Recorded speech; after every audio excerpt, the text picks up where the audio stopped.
क्या धड़के जिया वो क्यों भला,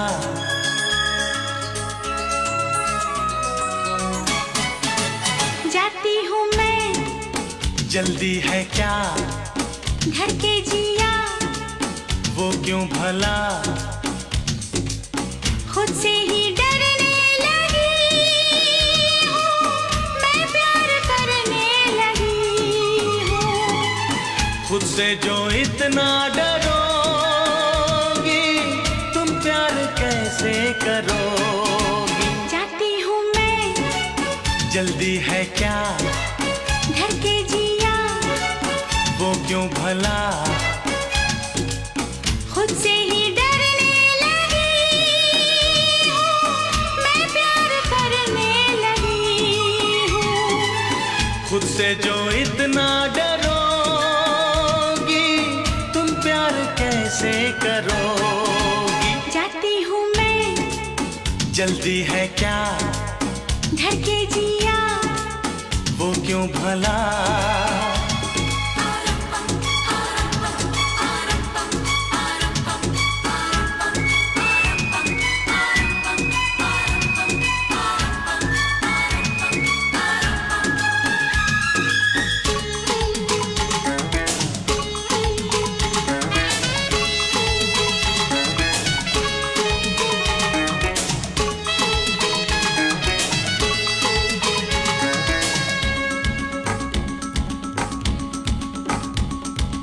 जादू तेरे जिस्म का तेरी ओर खींचे मुझे, काबू ना खुद पे रहे जब जब मैं देखूं तुझे।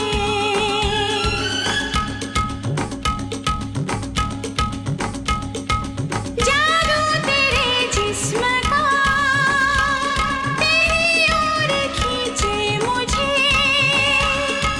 काबू ना खुद पे रहे जब जब मैं देखूं तुझे। कदम बहक जाएंगे ये क्यों तुमने सोचा, क्या मेरी चाहत पे तुमको नहीं भरोसा, तुम पर मुझको यकीन है खुद पर यकीन नहीं। जाती हूँ मैं जल्दी है क्या धड़के जिया वो क्यों भला, खुद से ही डरने लगी हूँ, मैं प्यार करने लगी हूँ। खुद से जो इतना डरोगी तुम प्यार कैसे करोगी, जाती हूँ मैं जल्दी है क्या धड़के जिया वो क्यों भला।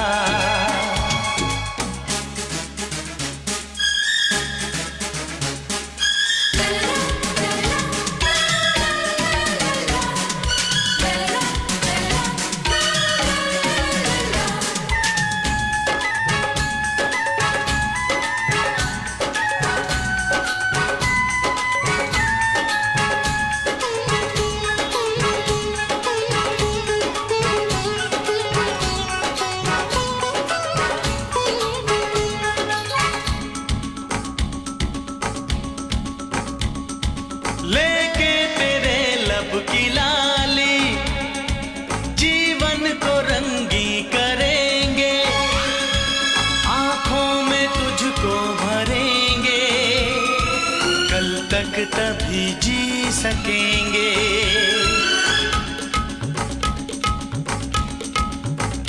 हो लेके तेरे लब की लाली जीवन को रंगी करेंगे, आंखों में तुझको भरेंगे, कल तक तभी जी सकेंगे। खुद को संभाले रखिए मुझको संभालने दीजिए, होश में अपने खो दूं कितना प्यार न दीजिए। प्यार है दीवानापन होश का काम नहीं, जाती हूँ मैं जल्दी है क्या धड़के जिया वो क्यों भला, खुद से ही डरने लगी हूँ, मैं प्यार करने लगी इतना डरोगी, तुम प्यार कैसे करोगी? जाती हूँ मैं, जल्दी है क्या? धड़के जिया, वो क्यों भला? जाती हूँ मैं, ना ना ना ना।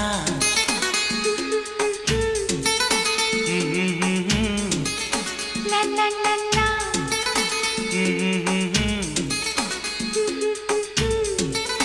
ना ना ना ना।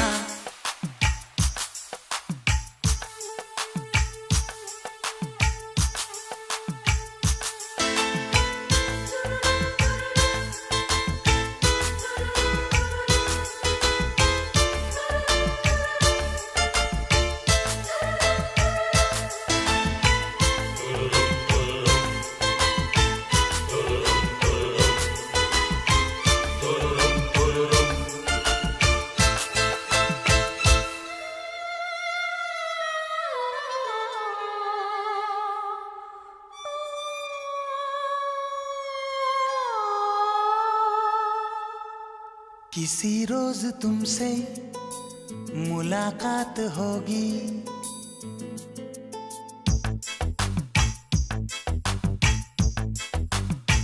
किसी रोज तुमसे मुलाकात होगी। मेरी जान उस दिन मेरे साथ होगी, मगर कब न जाने ये बरसात होगी। मेरा दिल है प्यासा, मेरा दिल अकेला, जरा तस्वीर से तू निकल के सामने आ मेरी महबूबा। मेरी तकदीर है तू मचल के सामने आ मेरी महबूबा। मेरी महबूबा, मेरी महबूबा, मेरी महबूबा, मेरी महबूबा, मेरी महबूबा। जरा तस्वीर से तू निकल के सामने आ मेरी महबूबा।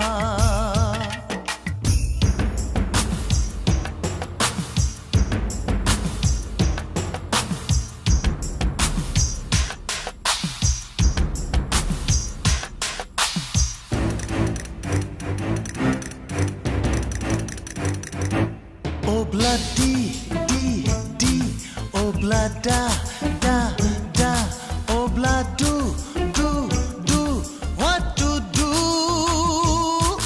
Obla di dang, obla da da da, obla do we love you.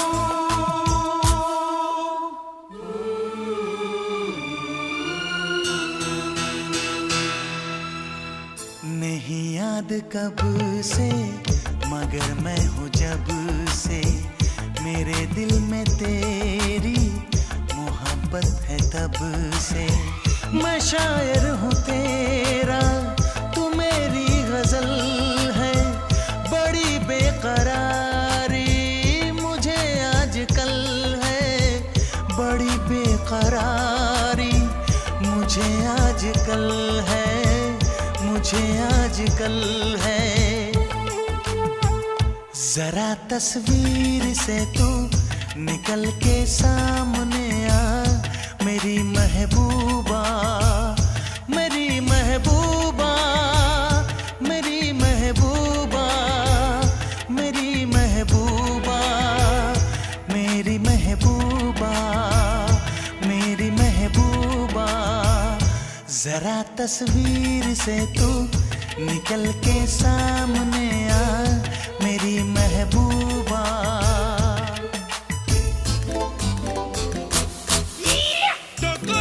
Corre, mustaquero, como te pasa, remucarrero, las Rebecas tengo, ya ne कहाँ से लो आ गई है वो।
मगर कब न जाने ये बरसात होगी।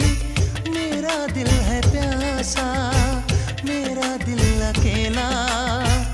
जरा तस्वीर से तू निकल के सामने आ, मेरी महबूबा, मेरी महबूबा, मेरी महबूबा, मेरी महबूबा, मेरी महबूबा, मेरी महबूबा।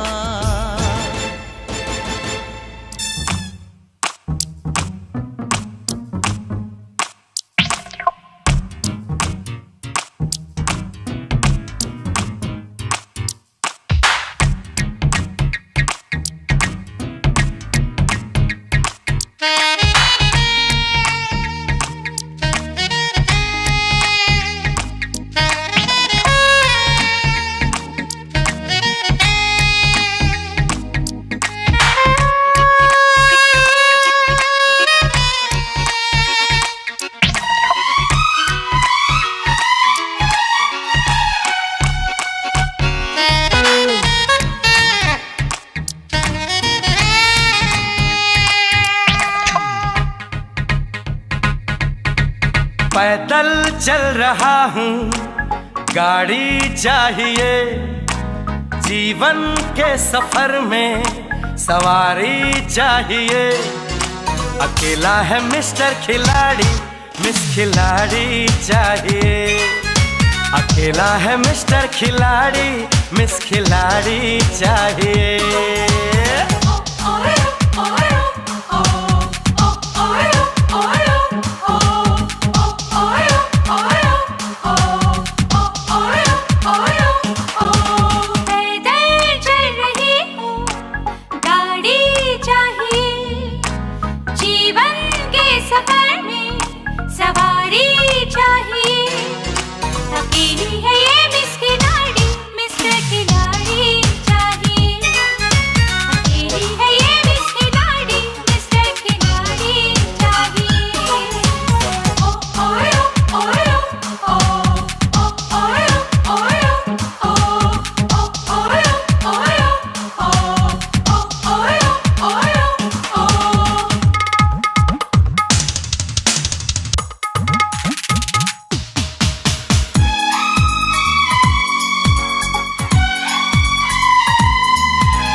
अकेले में कैसे, न लड़की है कोई, न पॉकेट में पैसे। मेरे घर के चक्कर लगाते हैं लड़के, मगर वो न आया जो है सबसे बढ़ती। पहाड़ों की ठंडी बर्फ हो, लड़की कोई उस तरफ हो। लड़का मिले एक खिलाड़ी, मगर पास हो उसके गाड़ी। मैं हूँ एक कुंवारा, कुंवारी चाहिए। दिल को जीत ले जो वो जुआरी चाहिए। अकेला है मिस्टर खिलाड़ी, मिस खिलाड़ी चाहिए। अकेली है ये मिस खिलाड़ी, मिस्टर खिलाड़ी चाहिए।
मेरा दिल चुरा ले जो बस एक नजर में। मिले ऐसा लड़का जो नींदें उड़ा ले, जो पलकों की छाँव में मुझको बिठा ले। कहाँ मेरी जाने जिगर है, न जाने कहाँ है किधर है। ये कैसा गजब का शहर है, अकेली हूँ लोगों का डर है। मैं हूँ एक कुंवारा, कुंवारी चाहिए। दिल को जीत ले जो वो जुआरी चाहिए। अकेला है मिस्टर खिलाड़ी, मिस खिलाड़ी चाहिए। अकेली है ये मिस खिलाड़ी, मिस्टर खिलाड़ी चाहिए। पैदल चल रहा हूँ, गाड़ी चाहिए। जीवन के सफर में सवारी चाहिए। अकेला है मिस्टर खिलाड़ी, मिस खिलाड़ी चाहिए।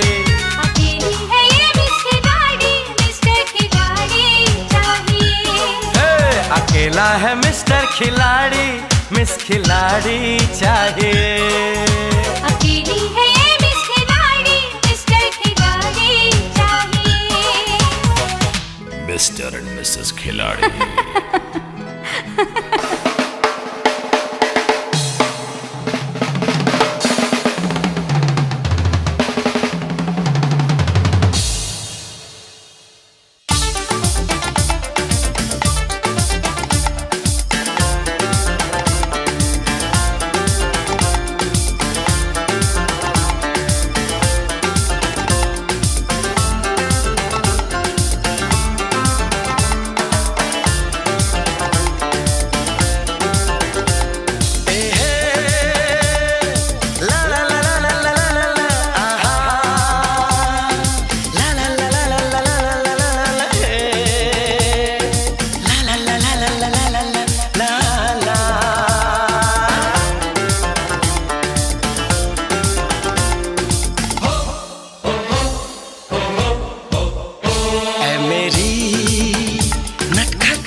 लड़कियों यूं मोहब्बत से मुझको न देखा करो।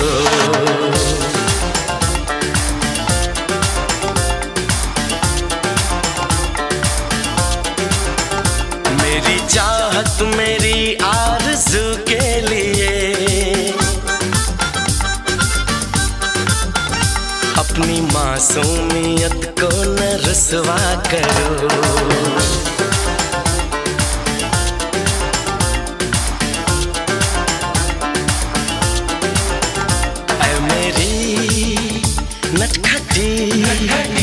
कॉलेज की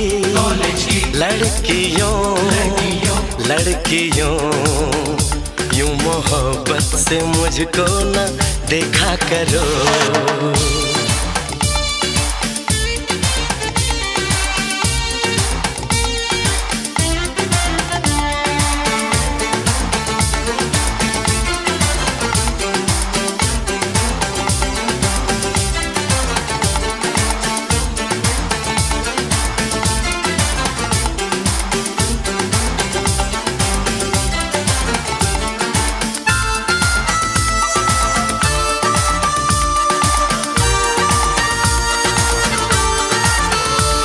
फिसल जाए मैं वो दीवाना नहीं, जो बदल जाए मैं वो जमाना नहीं।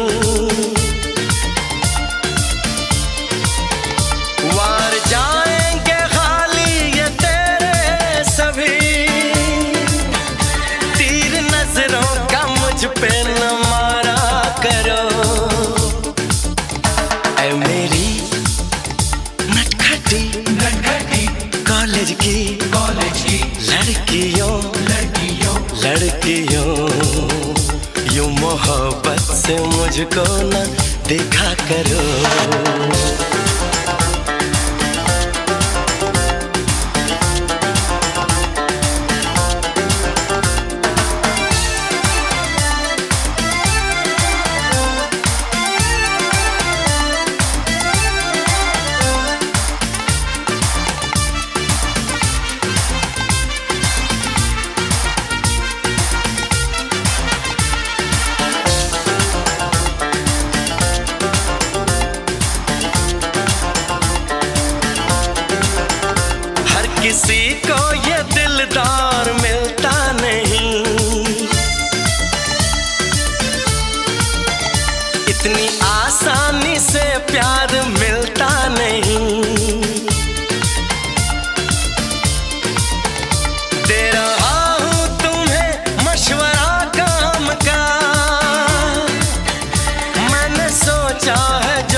कॉलेज की लड़कियों लड़कियों यूं मोहब्बत से मुझको न देखा करो।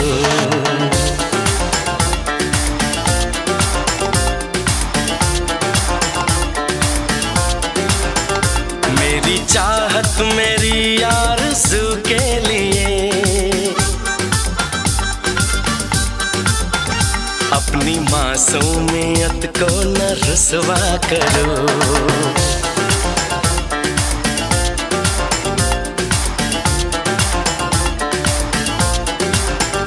नटखटी नटखटी नटखटी कॉलेज की लड़कियों लड़कियों यूं मोहब्बत से मुझको न देखा करो।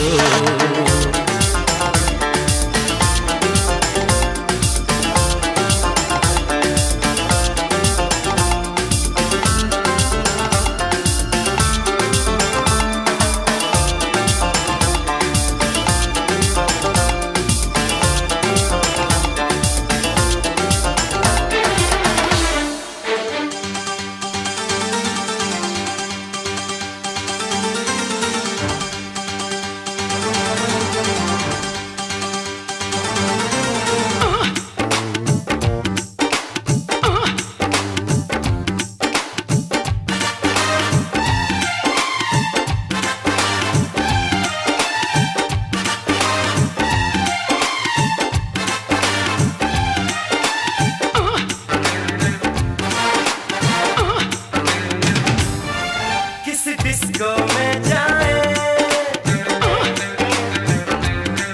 किसी होटल में खाए हो किसी डिस्को में जाए किसी होटल में खाए कोई देख लेना हमें यहाँ कहीं घूम के आए हम। चलो इश्क लड़ाए चलो इश्क लड़ाए चलो इश्क लड़ाए सनम हो चलो इश्क लड़ाए चलो इश्क लड़ाए चलो इश्क लड़ाए सनम। किसी डिस्को में जाए और किसी होटल में खाए और किसी डिस्को में जाए किसी होटल में खाए कोई देख लेना हमें यहाँ कहीं घूम के आए हम। चलो इश्क लड़ाए चलो इश्क लड़ाए चलो इश्क लड़ाए सनम हाँ चलो इश्क लड़ाए चलो इश्क लड़ाए चलो इश्क लड़ाए सनम।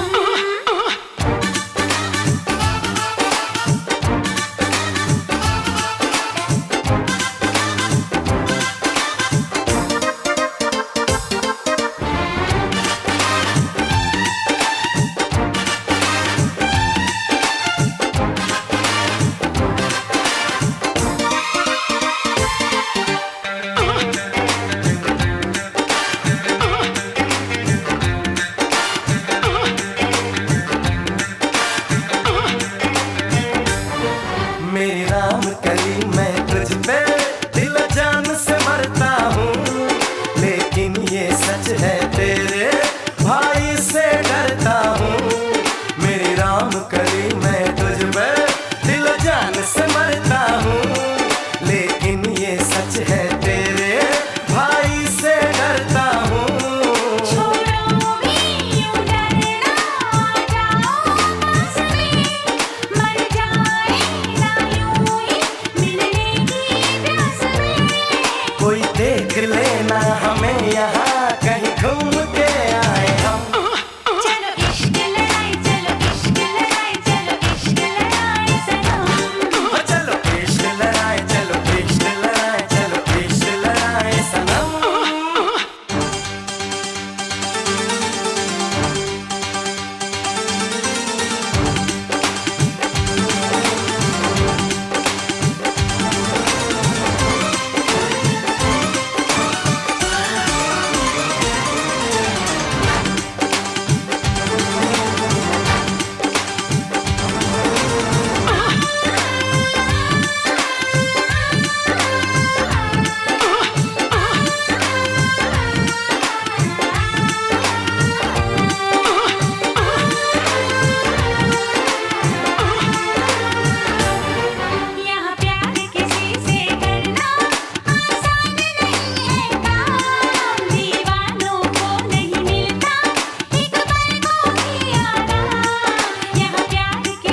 जाना हो। ये दिल आशिकाना, ये दिल आशिकाना, ये दिल आशिकाना, ये दिल जलों का है ये ठिकाना, ये मोहब्बत का है दीवाना, आके इसमें फिर तुम न जाना हो।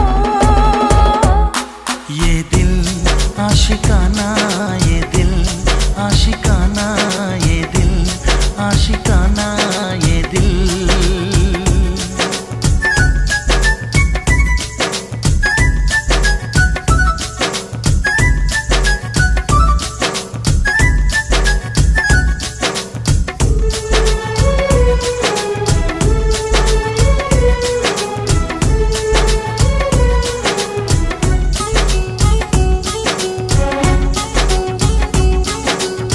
ये किसी की नजर का आशिक, ये किसी के लबों का प्यासा, ये शरारत करे न माने, कहना न माने जरा सा।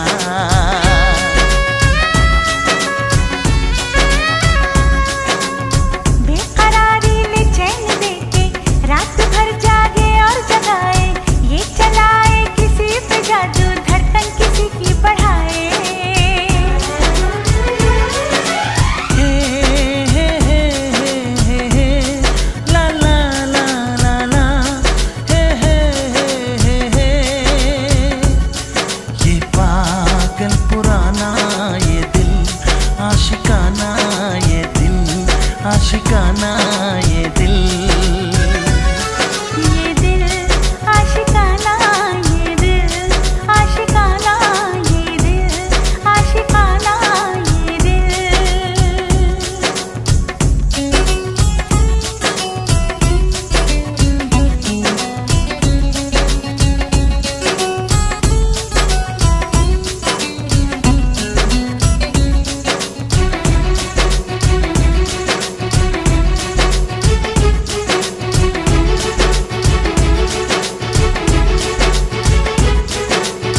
ये तो प्रेमी है भोला भाला, जो किसे चाहे उसका हो ले, ये न मांगे फूलों का बिस्तर, दिलबर की बाहों में सो ले।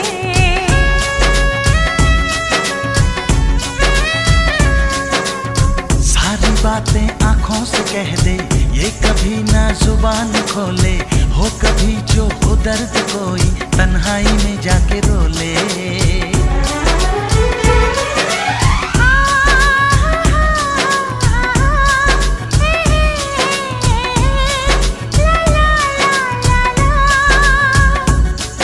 करे दोस्ताना ये दिल आशिकाना, ये दिल आशिकाना, ये दिल। ये दिल आशिकाना, ये दिल आशिकाना, ये दिल आशिकाना, ये दिल। दिल जलों का है ये ठिकाना, ये मोहब्बत का है दीवाना, आके इसमें फिर तुम न जाना हो। ये दिल आशिकाना, ये दिल आशिकाना, ये दिल आशिकाना, ये दिल। ये दिल आशिकाना, ये दिल आशिकाना, ये दिल आशिकाना, ये दिल। हे हे हे हे हे हे ला ला ला ला ला ला ला हे हे हे हे हे। हे ला ला ला ला ला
चुनरी चुनरी चुनरी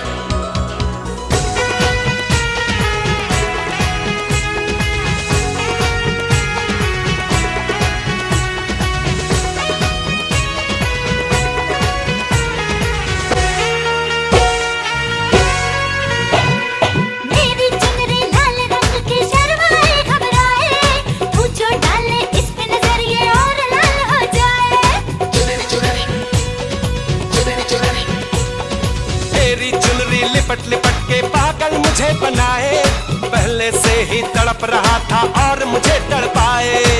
जाने तमन्ना करना ऐसे सितम, कुछ ना मैं बोलूं तुझे मेरी कसम, आए जवानी सर पे मेरे, तेरे बिन क्या करूं जवानी पे रहम, हाय आजा ना छोड़े मेरी चुनरी सनम, कुछ ना मैं बोलूं तुझे मेरी कसम। चुनरी चुनरी चुनरी चुनरी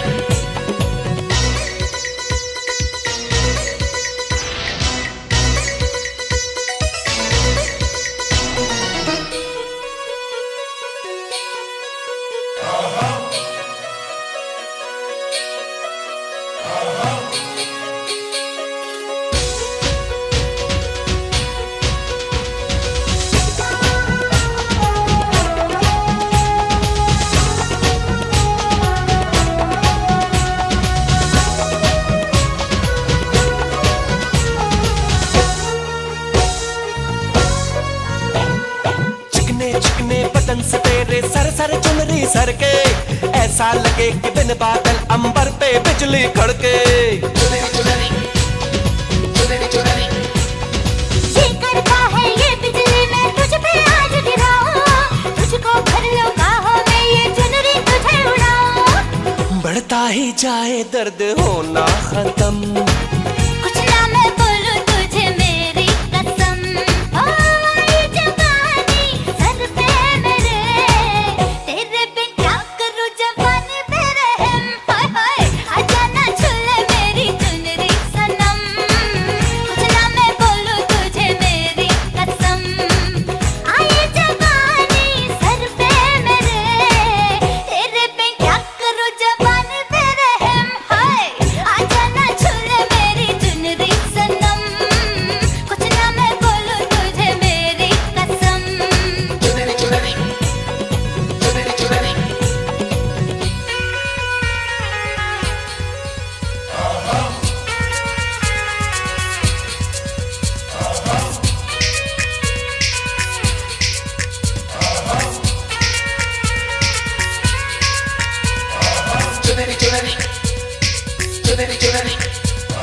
चुनरी चुनरी चुनरी चुनरी चुनरी चुनरी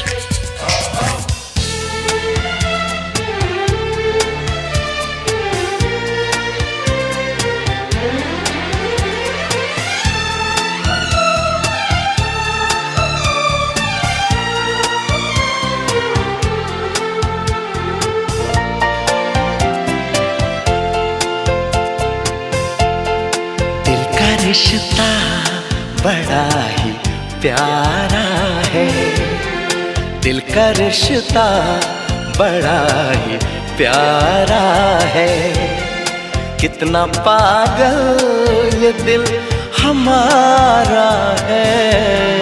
हम तो एक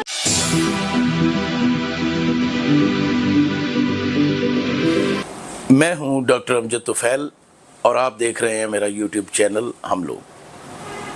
दोस्तों, आपने पिछली वीडियो को बहुत पसंद किया और उस वीडियो को पसंद करने वाले लोगों की रेशो 97% से ज़्यादा।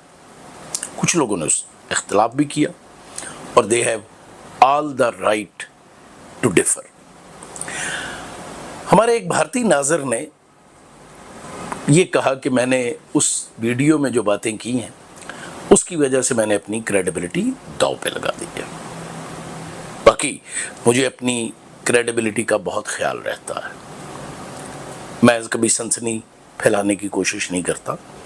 मैं दलील के साथ, मंतक के साथ, सबूत के साथ बात करने की कोशिश करता हूँ।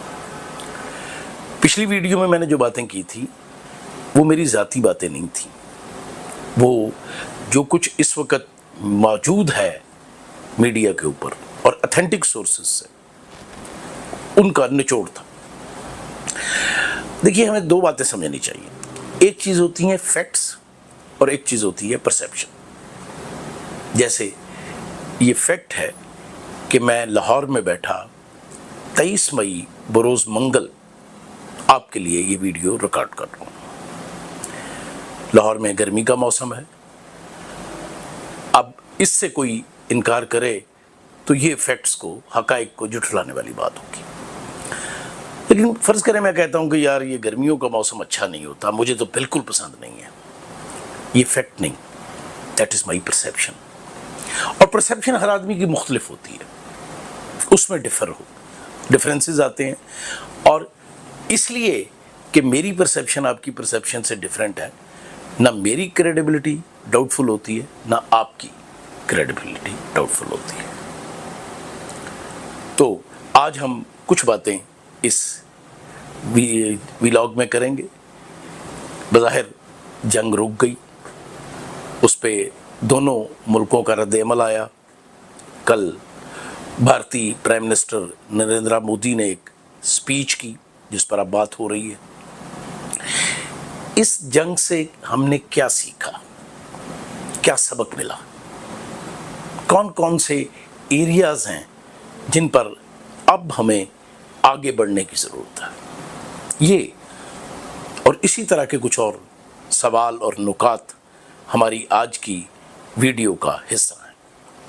तो आपसे रिक्वेस्ट है कि आप इस चैनल को लाइक कीजिए, सब्सक्राइब कीजिए, बेल आइकन को दबाइए ताकि आपको हमारी वीडियोस मिलती रहे। पाकिस्तान और भारत के दरमियान वो जंग जो 6 और 7 मई की दरमियानी रात शुरू हुई थी, वो 10 मई की दोपहर को और 11 मई को इस तरह अपने इख्तिताम को पहुंची कि एक सीज़ फायर हो गया। और इस सीज़ फायर के नतीजे में गुज़श्ता रोज़ भारत और पाकिस्तान के DGMOs मिलिट्री ऑपरेशंस के दरमियान हॉटलाइन पर राब्ता हुआ, गुफ्तगू हुई और कुछ नुकात तय हुए कि दोनों ममालिक की अफवाज जो हैं वो बाज़ बातों को ऑब्ज़र्व करेंगी और उनका ख्याल रखेंगी। इस जंग के रुकने से एक वक्त के लिए तो दोनों मुल्कों में रहने वाले लोग जो हैं उन्होंने थोड़ा सा सुख का सांस लिया है, क्योंकि जैसे जैसे जंग आगे बढ़ रही थी वैसे वैसे लोगों में इस तरह एंजाइटी जिसे हम कहते हैं वो बढ़ रही थी। इस वक्त हम देखते हैं कि पाकिस्तान की साइड पर आवाम जो है वो इसका जश्न मना रही है कि उसने ये जंग जीत ली है। भारत की साइड पर भी ऐसी चीज़ें मौजूद हैं जो उनके ख्याल में उन्होंने अचीव की हैं, लेकिन आलमी सतह के ऊपर जो मीडिया है, जो ऑब्जर्वर्स हैं, जो एनालिसिस्ट हैं, वो जो कुछ कह रहे हैं उससे लगता है कि भारत इस जंग में कामयाब नहीं हुआ। देखिए, एक बात तो समझ लेने की है कि जिस चीज़ को जंग कहा जाता है उसमें नुकसान दोनों जानिब का होता है। कभी ऐसा नहीं हुआ कि एक जानिब का तो नुकसान हो और दूसरी जानिब का बिल्कुल कोई नुकसान ना हो। लेकिन जिस तरफ के नुकसानात ज़्यादा होते हैं और जो अपने मकासद को हासिल करने में नाकाम रहता है वो जंग हार जाता है। तो पाकिस्तान ने जो भारत के नुकसानात किए, दिखाए लोगों को, इंटरनेशनल ऑब्जर्वर और तज्जियाकारों ने तस्दीक की, उस तरह का कोई नुकसान भारत पाकिस्तान का नहीं दिखा सका। अब इस बात से आगे बढ़ने की ज़रूरत है और वो ये ज़रूरत है कि हम इस जंग से क्या सीख सकते हैं। देखिए, एक बात तो बिल्कुल सामने की है कि ये जंग ग्राउंड पर, ज़मीन पर फ़ौजों के आमने सामने आने तोपखाने और टैंकों और बख्तरबंद गाड़ियों की मूवमेंट से नहीं लड़ी गई। ये जंग फ़ज़ा में लड़ी गई और फ़ज़ा से ज़्यादा इलेक्ट्रॉनिक और साइबर इंस्ट्रूमेंट के साथ लड़ी गई। और इस जंग ने एक बात बिल्कुल हमारे सामने पेश कर दी कि अब वो कौम आगे जाएगी, वो कौम मैदान जंग में फातेह होगी जो जदीद जो अलूम हैं उनमें उसको दस्तरस होगी, जदीद टेक्नोलॉजीज जिसके पास होगी। अब इंटेलिजेंस से बात आर्टिफिशियल इंटेलिजेंस की तरफ जा रही है। आपको ऐसी मशीनें बनानी होंगी और बना रहे हैं लोग जो जंग में इंसानी इन्वॉल्वमेंट को कम कर दे। यानी हमला करने के लिए आपको जिंदा इंसानों की ज़रूरत ना रहे, बल्कि मशीन जो आपकी प्रोग्राम्ड है या जैसे आप पीछे से कंट्रोल कर रहे हैं वो अटैक करे और अपने ऑब्जेक्टिव्स हासिल कर ले। अब ये बात कि जंग एक स्पेस में लड़ी जाएगी, बिल्कुल जंग किसी न किसी स्पेस में ही होती है, ज़मीन पर होती है, फ़ज़ा में होती है, समुद्रों में होती है। लेकिन 2016 में नेटो जैसी तंजीम ने एक बात का इकरार किया और वो बात ये थी कि अब साइबर स्पेस एक बाकायदा ऐसी जगह है जहां जंग होगी और उस जंग को जीतना ज़रूरी होगा। तो आप ये देखिए कि साइबर स्पेस में भारत इस जंग में बुरी तरह नाकाम हुआ। उसके यहाँ बिजली का शटडाउन होना, उसके बड़े बड़े वेबसाइट्स जो हैं सरकारी उनका हैक हो जाना, उसके बाद इलेक्ट्रॉनिक आलात का जाम हो जाना, उसकी फ़ज़ाइया के जदीद तरीन तैयारों का परफॉर्म न कर पाना, उसके S-400 सिस्टम का तैयारों को डिटेक्ट करके उनके ख़िलाफ़ कार्रवाई न कर पाना और तबाह हो जाना, ये सारी इस बात की इंडिकेशंस हैं कि computer technology, missile technology, satellite technology, electronic warfare, इन सब में भारत अपने आप को जस्टिफाई नहीं कर सका। अब एक चीज़ और, हम समझते हैं कि सोशल मीडिया के ऊपर प्रोपेगेंडा से आप बहुत कुछ अचीव कर सकते हैं। जंग में दोनों तरफ से प्रोपेगेंडा किया गया, लेकिन क्या सिर्फ प्रोपेगेंडा चीज़ों की नेचर को तब्दील कर सकता है? इसके बारे में हमें बहुत अच्छा लेसन मिला है अगर हम उससे सीखना चाहते हैं। भारत का प्रोपेगेंडा बहुत अग्रेसिव था। यानी मैं इस दौरान में भारतीय चैनल्स देखने की कोशिश कर रहा था, सोशल मीडिया के ऊपर जो अवेलेबल क्लिप्स हैं उनको देख रहा था।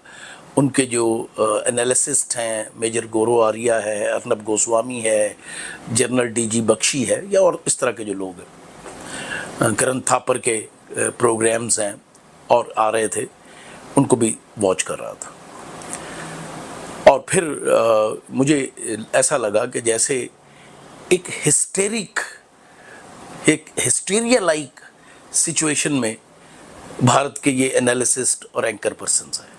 मार दो, तबाह कर दो, इसको उड़ा दो, उसको उड़ा दो, उस पे हमला कर दो, एक शहर फतह हो गया, दूसरा शहर फतह हो गया, तीसरा शहर फतह हो गया। लाहौर में नेवल जो बंदरगाह है, सी पोर्ट है, वो भी कैप्चर्ड हो गई। और ओ भाई, अमन, सुकून।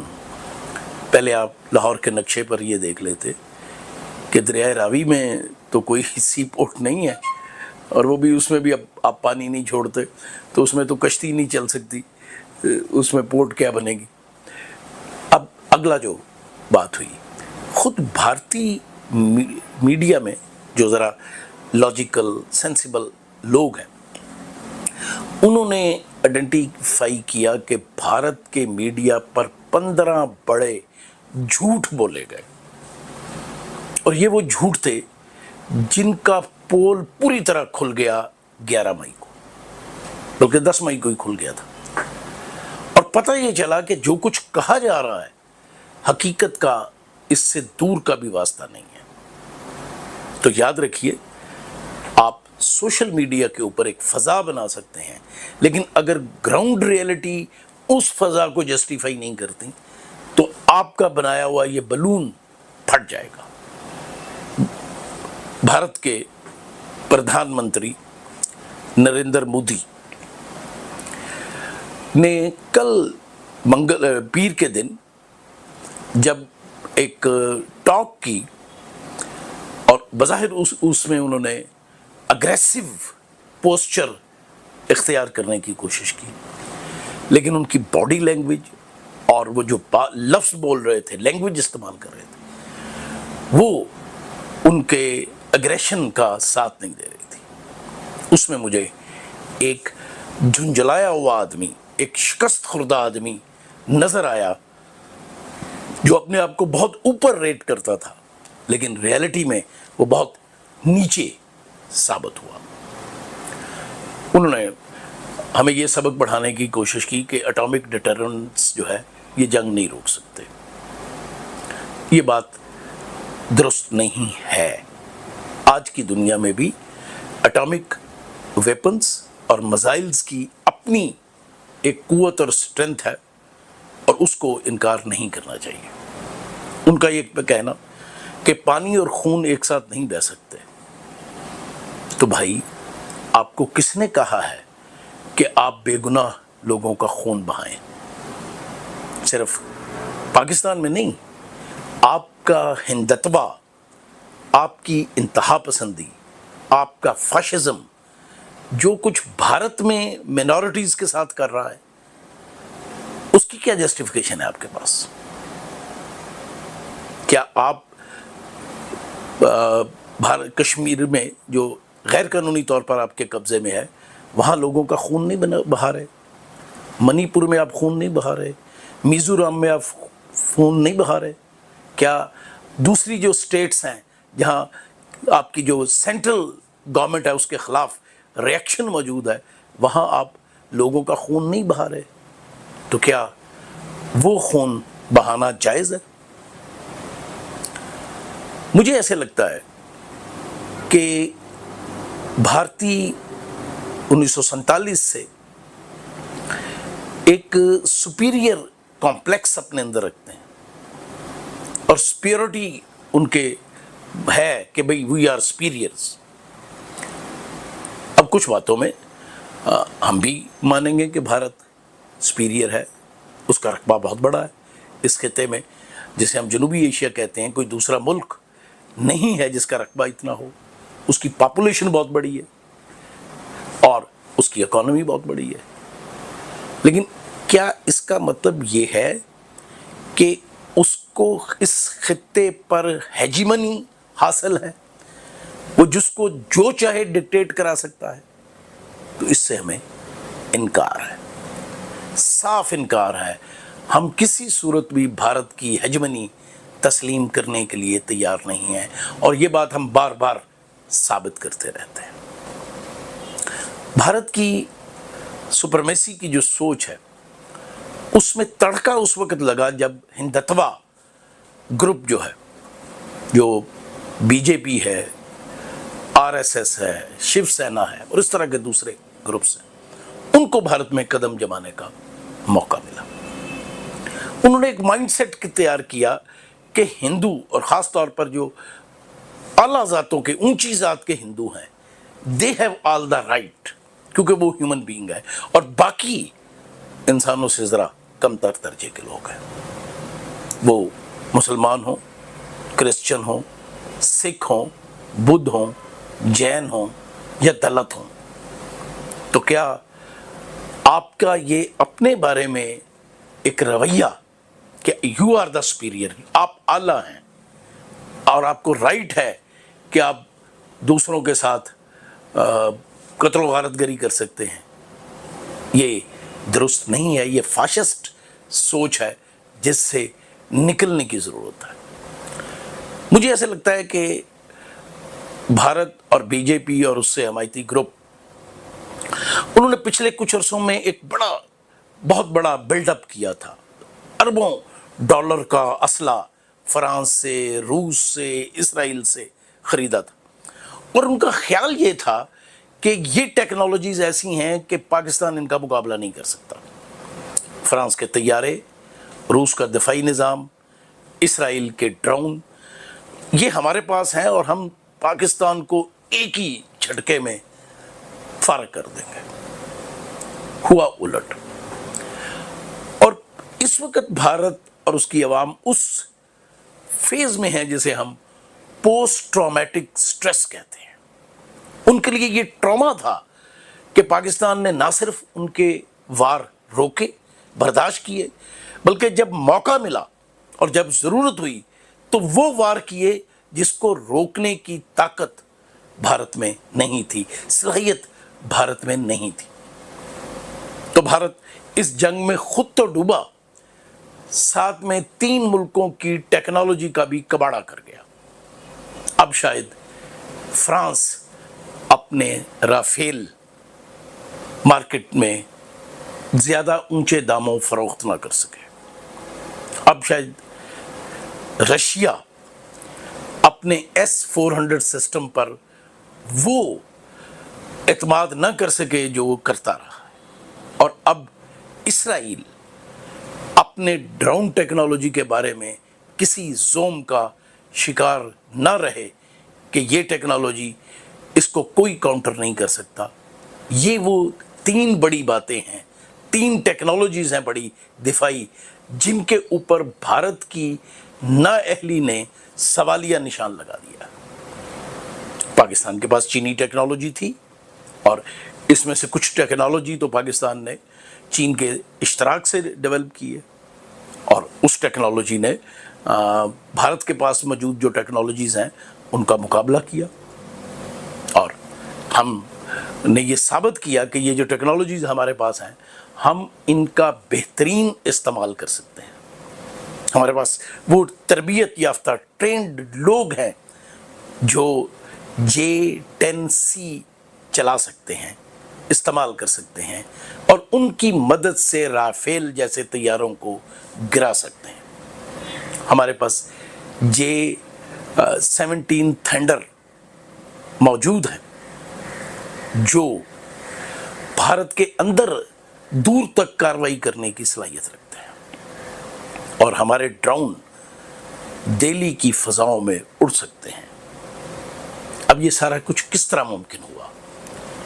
याद रखिए, हम जिस दौर में ज़िंदा हैं, ये दौर टेक्नोलॉजी का दौर है, ये दौर साइबर टेक्नोलॉजी का दौर है, आर्टिफिशियल इंटेलिजेंस का दौर है। अब बातें उस तरह नहीं होंगी जैसे 20वीं सदी में होती रही हैं। अगर आपने इन फील्ड्स के अंदर अपने आप को वेल इक्विप्ड नहीं किया और आपने अपनी डिपेंडेंसी को बरकरार रखा, ये मैं हम सब पाकिस्तानियों के लिए पैगाम दे रहा हूँ, तो हमारे लिए अपने वजूद को बाकी रखना दुश्वार हो जाएगा।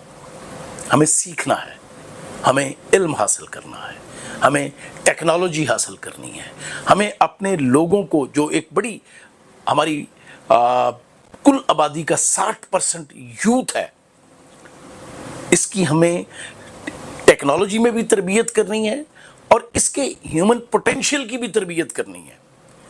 ये जो डायरेक्शन लेस हमें नज़र आते हैं, हमने इन्हें प्रॉपर डायरेक्शन भी देनी है, हमने इनकी एथिकल और मॉरल ट्रेनिंग भी करनी है, हमने इन्हें दुनिया का एक रिस्पॉन्सिबल सिटीज़न बनाना है ताकि ये लोग अच्छे इंसान भी बने, अच्छे टेक्नीशियन भी बने, अच्छे साइंटिस्ट भी बने और इस अपने मुल्क की और इस दुनिया पे बसने वाले इंसानों की खिदमत भी कर सकें।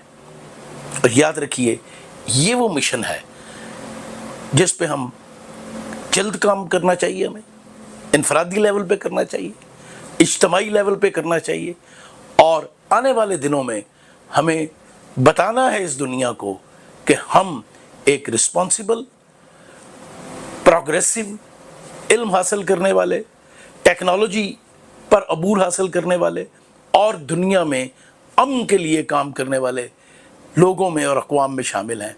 और एक बात कभी नहीं भूलनी चाहिए कि अमन की सबसे बड़ी गारंटी आपकी जंग के लिए तैयारी होती है।